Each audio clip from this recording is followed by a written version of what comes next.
have to rush into this because I don't want to forget my thoughts. I don't want to forget my thoughts, so I have to rush into this.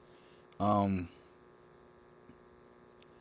I just got off a long call about what's happening in Detroit as far as the unions um, trying to gain full autonomy over labor union rights, and them wanting to represent employees. And I think I said this in a video before, and I probably took it down. But when I was working at a company, the people, this was like by going towards Ann Arbor. And when I was working there, they tried to get me to sign on to a union. And I was like, why am I signing on to a union when I just uploaded the UN declaration into the portal? Because, when you sign up for the job, right, you have to, give all your information through through a portal during your orientation. So you upload your ID, you upload your resume and your work experience, all of that, right? So, they were trying to get me to do that. And I ultimately end up leaving the job because, I felt like, they were trying to take advantage of the fact that, they were getting menial labor um, through the fact that, you're paying your employees um, poor pay and um, undesirable benefits, Um, so, that's what I did. And, I left it. So I'm looking at the fact that, Jamaica's Labor Party, JLP, and, Andrew, who is, if you look at him right, he's a mixture of this person and this person, who will possibly be Scottish, right? He looks like my third great grandfather. And a lot of us have that Scottish blood, right? But what you see is this, right? This is what the Maroons have been running away from since, the 1730s, the 1750s, during the Second and First Maroon Wars, during the 18th century. Them trying to run into the mountains, grow their hair out, and, what ultimately becomes the Abyssinian war, with the original Ethiopians, uh, De La Fay, running from the Italians and the British colonials, and also, the Germans. So you see them; they're using money as a tool to, and you see right here, Andrew, he's going along with it, right? He's posing as a Jamaican when you fully see that when you look at him, he passes for someone who is Scottish. His jaws, they line out at a point where you look at him and you say, this guy could be a Monacan Indian from Virginia. You know what I mean? Like, he looks like them. He looks like the Scottish people and Welsh people in Virginia. Um, but what you see is that, they're using money as a tool to extort the people who are on the land. This is why you can print so much paper, right, and put it into the economy. If the people can't exert enough labor between the hours that the sun is up and that the sun is down, then it's no point of trying to compete with the fact that you need enough paper in order to fund your habits. Maybe you have rent, right? Because you got to pay rent because it's a tax. To upkeep the land because, you don't do the land for free out of the kindness of your heart, whether it be working freely and, planting crops or, planting fruit trees. And because people are going to have these fruit trees and they're going to eat them and, they're going to use the roads. and it's going to be a high demand where people can see like, you know, well, GLP, they haven't found a way to transition the fact that, you know, there are people wants to live in a free economy where they don't have to pay for anything. And again, you see that in America, you see that in the United States, but you know, in a sense that you think it will possibly happen, it's not going to happen, and that's what Europeans have been getting away with this entire time. Um, they've practically been, you know, having like you look at a person, right? Take for instance, you look at a Jew, a person who has a bar mitzvah. You know, he turns 18, and his parents says, you know, we're going to give you your inheritance. You know, and he, you know, he come home from school and they done threw all of these ceremonies for him, and he has two Lamborghinis waiting on him. He has a Porsche. He has a woman waiting for him to call, and you know she wants to marry him, and you know their parents then got together and figured this out. This is where you get this set, and like these people don't have to work because of past wars. They've been using the U.S. dollar as leverage to the pound. This is how you kill economies, and this is how you kill people. When you do that, right, you can have someone, again, that's 18 years old who just had his bar mitzvah. This person has 10,000 employees, and this is someone who walks around with um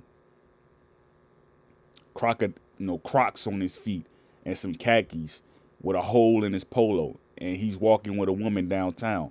And he doesn't have a an EIN number. He doesn't have organizational ID that's basically saying he has this many corporations or this many employees to his company, and this company is not broadcasting on television. Because again, when you see people walking downtown and it's late at night and they're all in one area, like they're sitting at stands, getting ready to go into a theater, or they're getting ready to go out and they're all white, this is when like your people have been played. Black people in general have been played.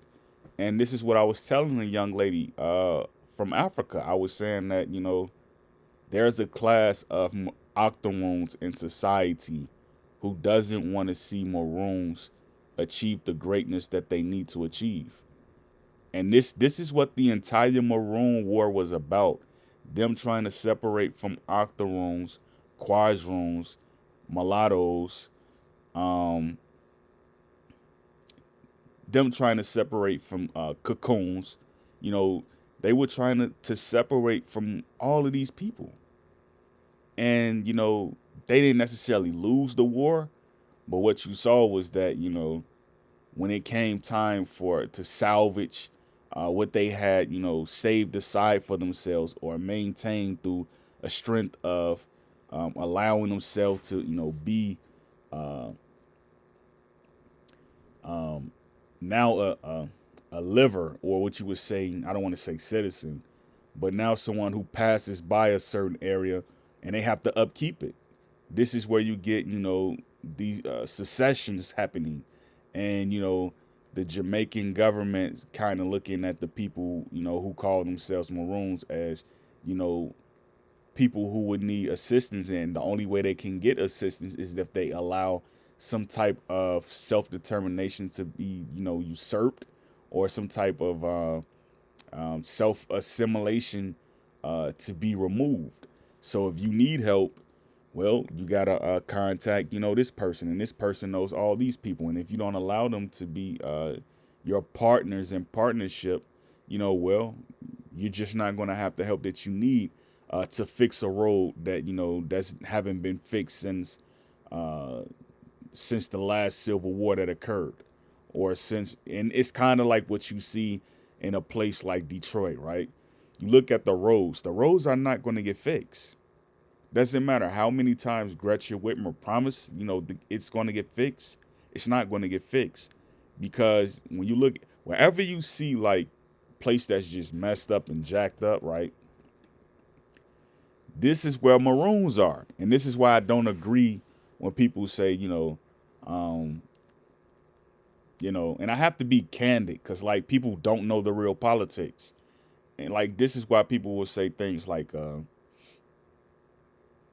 know, um, I'm trying to think like how can I phrase this? This is why people will sit there and say things like you know, um, maroon. This is why they'll say like blacks aren't necessarily, all blacks aren't necessarily black. Well, the Maroons know this, that, they're Maroons and they know the people who are in America who happen to look like them are Maroons as well. Doesn't matter if the people in America don't know if they're Maroons or if they identify as Maroons. It doesn't matter. They're still going to say, Barte Kwata, Niti ma boy, Itiki.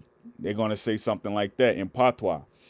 Basically saying, yeah, that's my brother, but I know he's kind of drunk right now. So it's like, this would be someone who you would consider like a light-skinned black, right? This person, he would be considered an octoroon or a mulatto, depending on who his parents really are, right? Because all of us has melanin. This is why you call white people cocoons. So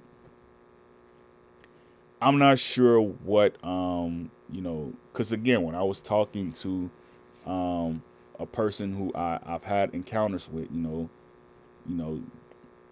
in a sense that, through business relationship, she was telling me that, when you look at the fact that, you know, um, you're trying to help, Jamaicans, you're trying to help Haitians, you're trying to help Kenyans, you're trying to help Ugandans, you're trying to help uh, Ivorians, you're trying to help whoever you're trying to help, who is of a dark hue. It's hard to help them because by the fact that they're, kind of spread out and that they're in a different jurisdiction, you know, they may not have certain things like, a debit card or, they may not have a credit card. So what happens is this, they may not have a bank account, right? What happens is this, they can't get it. So if they can't get it, what happens after that, right? You got to go through a 501c3 organization. So when you do that and you go through an organization that's for nonprofit, whatever that's supposed to mean, right? When you go through them and you do that, right? The thing that you notice is that the people never get the money, and the money that they do get is not enough. So the mission statement is kind of like poorly written. It doesn't really represent the fact that, it's not going to strengthen their economy if they do get the money. They're probably going to get morsels, like, 20% of it, and the other, 90%, 80% goes to uh, the orchestrators of the organization, your CEOs or executives, so you're trying to get Pampers for a child that's in Benin, and you sent $200, right? Like, get as many Pampers as you can. You come back and look at the receipt, after tax, right? They only could afford 10 bags of Pampers as opposed to 40 bags of Pampers. You see what I'm saying? So when people look at, Jamaica and they talk about, the economy hasn't been strong since, they gained their independence. Like, who are you trying to gain your independence from? If you have to state the fact that your economy is strong now, well, that just states the fact that you still have British operatives that's in your government. That's basically what they're saying, you know? So we have all of these things that's basically bogging us down. Bogging us down. This is a Bruni class. He doesn't come from the villages that they come from.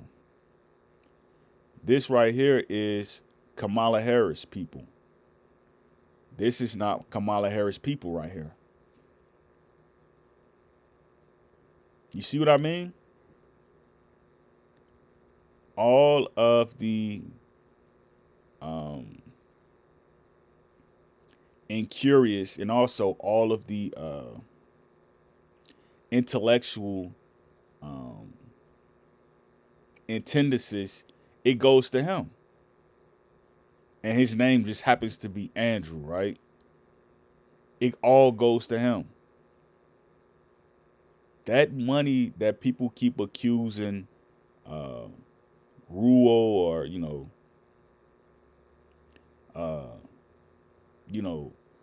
the leaders in Africa, right? They keep blaming the leaders in Africa as being corrupt, and they're misusing the funds that the government is budgeted through apportions. You know, you got to look at the fact that what country is acting as their protectorate. What country is raping and pillaging the resources of a country like Rwanda, where you look at Rwanda and you see the fact that they have a class of people who are basically for all intents and purposes octoroons, and then you have a class of people who are mixed with Congolese that are Maroons. You know what I mean? And it's like the Maroons are on the bottom. And like no one is saying anything about this, and like I have to talk about it, man, because it's like when I try to talk to people from Africa and like I look up and I find someone who has information and like I make a business relationship with them, I add them to my WhatsApp and I'm talking to them, I'm trying to find out about what's going on. These are the things that you hear. These are the things that you hear. These are the things that they tell you. And like, I didn't want to go off into the topic about, what made me want to talk about this particular article because, I told the lady, right? I told her, I said, I'm not going to talk about it because she asked me not to mention the specifics or what we were talking about. And, I wasn't going to mention her name and I'm not, because, there has to be a line drawn, a demarcation line drawn, where people understand one thing and that one thing only, that when you give your word, you have to stand by your word. You have to. And that's the thing that I wanted to touch on in this video. And I didn't say it perfectly, but I said it good enough, the Maroons, they're in the same situation that, their so-called Black African American people here in America are in. I consider myself a Maroon because I know the fact that, when you're looking at blood percentages, you have to associate with the origin of the people who you come from. And if they're global, then they're just global. There's no state in America where you can say, there's an entire state that looks like, a place like Uganda, right? Where everybody is situated, to being looking a particular way. Like he looks like this guy over here. Same complexion, right? Same accent, right? Same goal, right? Same body structure, right? Then you can see that Utah is not like that. When you go to Utah, you're going to see nothing but people who call themselves Mormons, who are cocoons. That's all you're going to see. Up into the valleys and up into the mountains. That's all you're going to see. So you go to a place like Illinois, you'll go to a place like Michigan. It's the same thing. But what you see is that they're creating a Bruni class. You see what I'm saying? So when all of your leadership is at a point where, it's not in rank, like you may have someone who is AWOL and they got to prepare leadership now. And now you get a Corey Bush, but only you get a Corey Bush who's married to a person like Andrew, right? So they have a kid. So now the kid comes out looking like Andrew. Now you got to wonder what is going to happen with all our resources. This happens every freaking time. And when you get a situation that's like this, you really can't trust this person. You give them the benefit of the doubt, but you've seen in history, this person right here, his hands are collapsed. He can't necessarily trust Andrew. His palms get sweaty, so he has to put his hands on his lap. You can't trust someone who is brokering deals for you, who doesn't look like you, to represent you, because it's not going to work. And some people may think of this like, how does he know all this? And, am I supposed to be offended? That's not really the debate. You and I both know that in America and in Jamaica, there's colorism. Like, why would Corinne Jean, say the things that she said about Vice President Kamala Harris, in private, as opposed to what she says to her before press as a White House secretary? Like, why would she say the things that she say? Why would it be rumored? So you see a person, who looks like this, and you see a person who looks like this guy right here, who's clean shaven.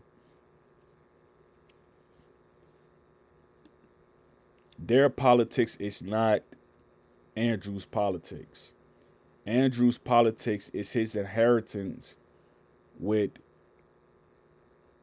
the crown of Scotland. It's not with the crown of Jamaica. He's put there to distract the people of Jamaica and the people of the world. These are the things you got to think about. Great peace, Yakoki.